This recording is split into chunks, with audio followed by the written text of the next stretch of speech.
నమస్తే మేష రాశి వారికి మార్చి 2025 విశేషాలతో ముందుకు వెళ్దాం. ఈ నెలలో మీ జీవితంలో కొత్త మార్పులు చోటు చేసుకుంటాయి.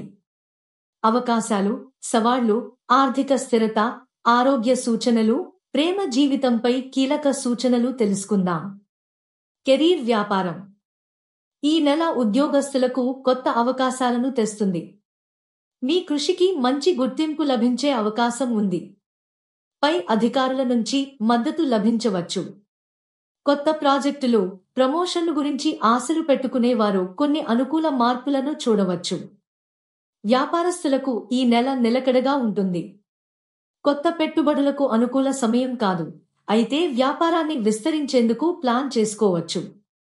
ముఖ్యంగా దీర్ఘకాలిక ప్రాజెక్టులు లాభదాయకంగా మారే సూచనలు కనిపిస్తున్నాయి. ఆర్థిక పరిస్థితి. ఈ నెలలో ఆర్థిక పరిస్థితి కొంత బలంగా కనిపిస్తుంది.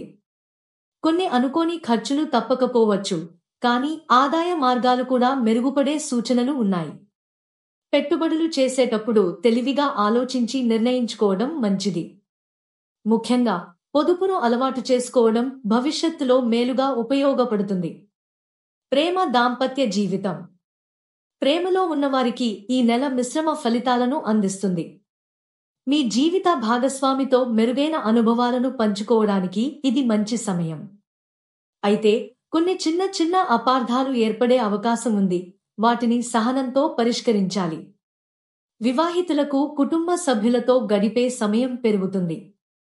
ఒకరికొకరు అర్థం చేసుకునేలా సహనంతో ఉండడం ముఖ్యమైన విషయం.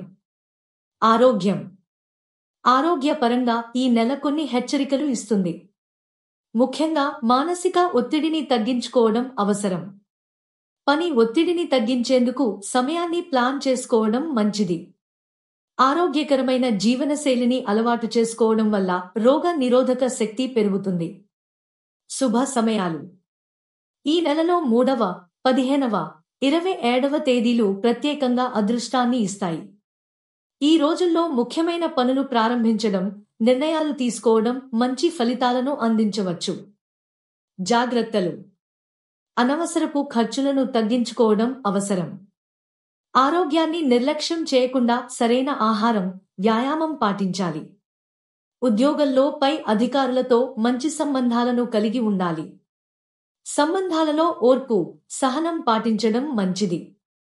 మొత్తంగా మార్చి 2025 మేష రాశి వారికి కొన్ని సవాళ్లు, కొన్ని అవకాశాలను కలిగించబోతోంది. మీ మానసిక స్థైర్యం, క్రమశిక్షణ, సహనంతో ముందుకు సాగితే విజయాన్ని సొంతం చేసుకోవచ్చు. మీ భవిష్యత్తు మీ చేతుల్లో ఉంది.